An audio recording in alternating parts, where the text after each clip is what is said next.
Okay guys, for today's video, so ito na yung series of online lending apps na sinasabi ko na kailangan kong i-discuss sa inyo dahil medyo dumadami na sila at baka meron silang matalisod dyan sa inyo at magkamali na mag-loan sa kanila nang hindi nyo nalalaman yung information about them, like the interest rate, yung collection practice, yung terms of loan kung gaano kahaba, 7 days lang ba yan o sasabihin nila na 90 days or more, pero first 7 days babayaran nyo na lahat, yung mga ganun. And lastly, yung ratings, gaano katotoo ang ratings nila. So yun yung gusto kong pag-usapan natin dito kay Loan Moto. So samahan nyo ako, sit back and let's discuss. Coming right up.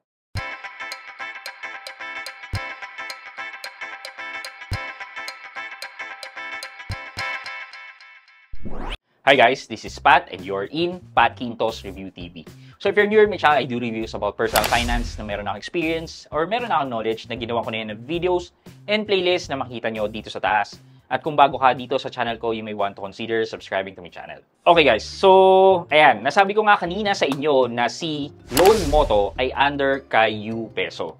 And si UPeso ay legit naman daw talaga na financial institution na registered under kay SEC, which is, yeah, no doubt about it, but hindi naman yan yung criteria talaga natin to see if this lending institution is a credible one. First and foremost, punta muna tayo sa website o search natin si Loan Moto sa Google. Tingnan natin kung meron siyang one-page website. So ito, loanmoto.com. Pagka-click natin, wow, sira ang kanyang website. So basically yan, ito yung website niya. Na pag click ko, wala namang nangyayari.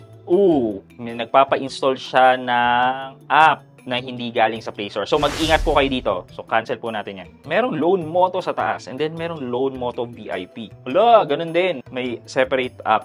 Tapos itong menu, wala naman nakalagay. So basically, walang sense, walang kwenta itong website. One-page website. Basta masabing may website lang. Check po natin ang Play Store. Ito po. Ang Loan Moto VIP pala siya. Yun yung available sa sa Play Store right now. Loan Moto VIP installment loan. Okay, click natin. Only 5 steps daw. Fast transfer, easy process. Ay, hindi rin nila sinabi kung up to how much. But titingnan natin yan sa About This app. So, loan offers of up to 12,000 pesos. Loan term daw niya ay 91 to 180 days. Loan amount that they can offer is 1,000 to 12,000 pesos. For the actual loan amount, it can be adjusted depending on your own need. Flexible loan term option with interest starting from 0%. Maximum APR is 25% per year. O, di ba? Sinasabi niya 25% daw. Okay. O, sige. Yun, nalaman na natin yun. Hanapin natin kung paano yung interest na binibigay, kung merong harassment, etc. 10, 11, 24. So, sana ma-approve. Oh, ito na kagad yung una-una. Sana ma-approve. So, in exchange of 5-star rating, yun yung iniisip ng mga nag-rate para ma-approve din. So, di ba? Mabilis ma-approve, tama lang yung interest. Talaga? Sige, makikita natin yan. Awesome, legit. Ito, super duper harassing, threats, Privacy Data Act violation. Huwag na kayo sumubok sa app na to. Masisira ang buhay nyo 101%.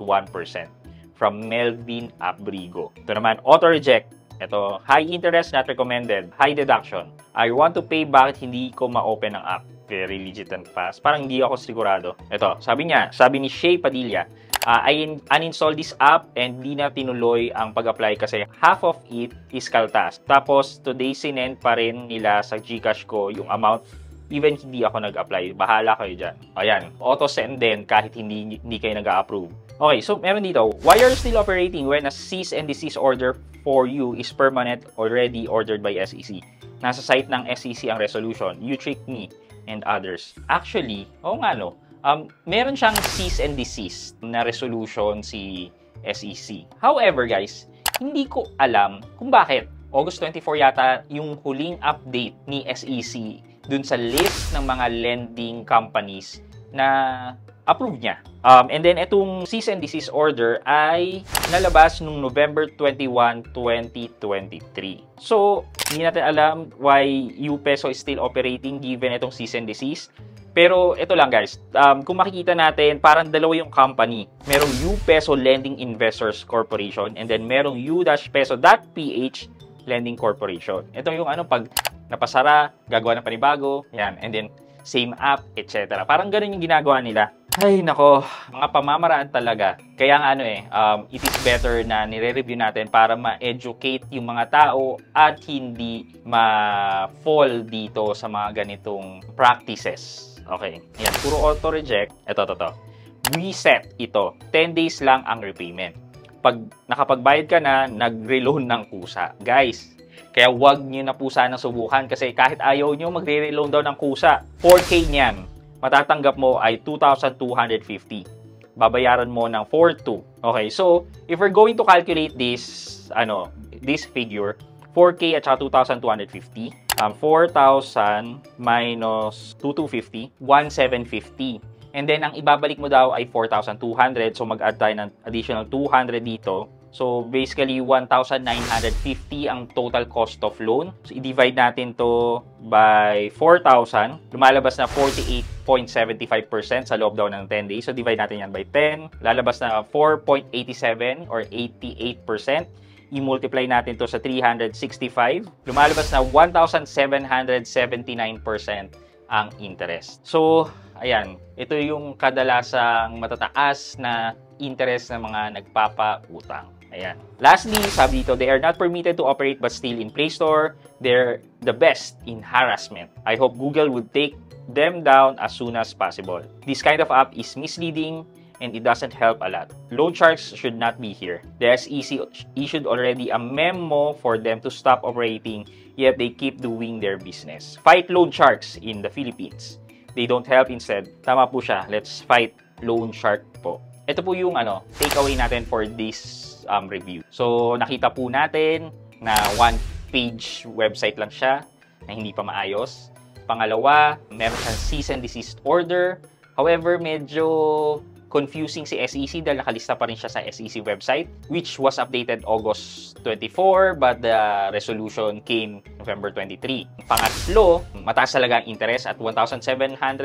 Dito natin siya makikita sa lahat ng mga online lending apps na na-review na natin, which is, I don't recommend na mag-apply kayo dyan dahil sobrang taas. And pang-apat is, based from the reviewers, talagang nanghaharas po sila. So, given this, alam ko po matatalino po kayo, so you know what's the best decision for you. So, for our question of the day po, marami po ang hindi nakakaalam sa atin na wala naman pong direct link yung SEC natin at saka itong Google Play Store or App Store. So, kahit may cease and desist order dito, hindi naman po nakakarating dito dahil wala naman pong reklamo or walang court order to compel Google Play to remove those apps, etc.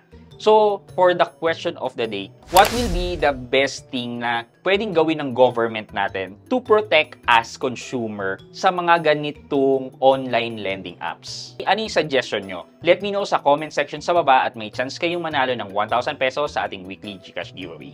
Yun lamang po for today's video, but before we end this video, mag-shoutout po muna tayo at shoutout kay at Shian Encarnacion. Sabi niya, shoutout boss, thanks for the idea. At Shian Encarnacion, shoutout po sa inyo at maraming salamat sa panonood at pagsuporta ng aking mga videos.